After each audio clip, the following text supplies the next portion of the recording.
राधे राधे। आइए सुनते हैं कामिका एकादशी व्रत कथा। अर्जुन ने कहा, हे प्रभु, मैंने आषाढ़ माह के शुक्ल पक्ष की देवशयनी एकादशी का सविस्तार वर्णन सुना। अब आप मुझे श्रावण मास के कृष्ण पक्ष की एकादशी की कथा सुनाने की कृपा करें। इस एकादशी का क्या नाम है, इसकी विधि क्या है, इसमें किस देवता का पूजन होता है, इसका उपवास करने से मनुष्य को किस फल की प्राप्ति होती है। भगवान कृष्ण ने कहा, हे श्रेष्ठ धनुर्धर, मैं श्रावण माह के पवित्र एकादशी की कथा सुनाता हूँ, ध्यान पूर्वक श्रवण करो। इस बार इस एकादशी की पावन कथा को भीष्म पितामह ने लोकहित के लिए नारद जी से कहा था। एक समय नारद जी ने कहा, हे पितामह, आज मेरी श्रावण के कृष्ण पक्ष की एकादशी की कथा सुनने की इच्छा है, अतः आप इस एकादशी के व्रत की कथा विधान सहित सुनाइए। नारद जी की इच्छा को सुन पितामह भीष्म ने कहा, हे नारद जी, आपने बहुत ही सुंदर प्रस्ताव किया है। अब आप बहुत ध्यान पूर्वक इसे श्रवण कीजिए। श्रावण मास के कृष्ण पक्ष की एकादशी का नाम कामिका एकादशी है। इस एकादशी की कथा सुनने मात्र से वाजपेयी यज्ञ के फल की प्राप्ति होती है। कामिका एकादशी के उपवास में शंकर, चक्र, गदाधारी भगवान विष्णु का पूजन होता है। जो मनुष्य इस एकादशी को धूप, दीप, नैवेद्य आदि से भगवान विष्णु की पूजा करते हैं, उन्हें गंगा स्नान के फल से भी उत्तम फल की प्राप्ति होती है।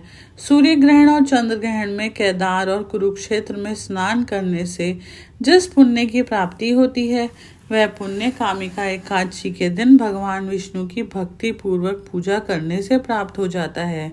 भगवान विष्णु की श्रावण मास में भक्ति पूर्वक पूजा करने का फल समुद्र और वन सहित पृथ्वी दान करने के फल से भी ज्यादा होता है।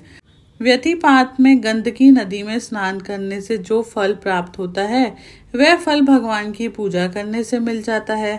संसार में भगवान की पूजा का फल सबसे ज्यादा है, अतः भक्ति पूर्वक भगवान की पूजा ना बन सके तो श्रावण मास के कृष्ण पक्ष की कामिका एकादशी का उपवास करना चाहिए। आभूषणों से युक्त बछड़ा सहित गोदान करने से जो फल प्राप्त होता है, वह फल कामिका एकादशी के उपवास से मिल जाता है। जो उत्तम द्विज श्रावण मास के कृष्ण पक्ष की कामिका एकादशी का उपवास करते हैं तथा भगवान विष्णु का पूजन करते हैं, उनसे सभी देव, नाग, किन्नर, पितृ आदि की पूजा हो जाती है। इसलिए पाप से डरने वाले व्यक्तियों को विधि विधान सहित इस उपवास को करना चाहिए।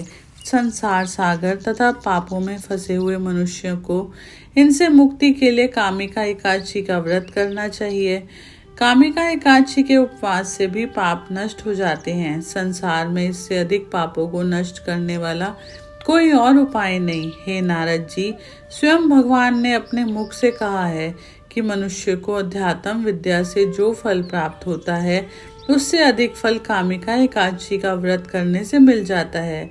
इस उपवास के करने से मनुष्य को ना यमराज के दर्शन होते हैं और ना ही नरक के कष्ट भोगने पड़ते हैं, वह स्वर्ग का अधिकारी बन जाता है। जो मनुष्य इस दिन तुलसी दल से भक्ति पूर्वक भगवान विष्णु का पूजन करते हैं, वह इस संसार सागर में रहते हुए भी इस प्रकार अलग रहते हैं जिस प्रकार कमल पुष्प जल में रहता हुआ भी जल से अलग रहता है।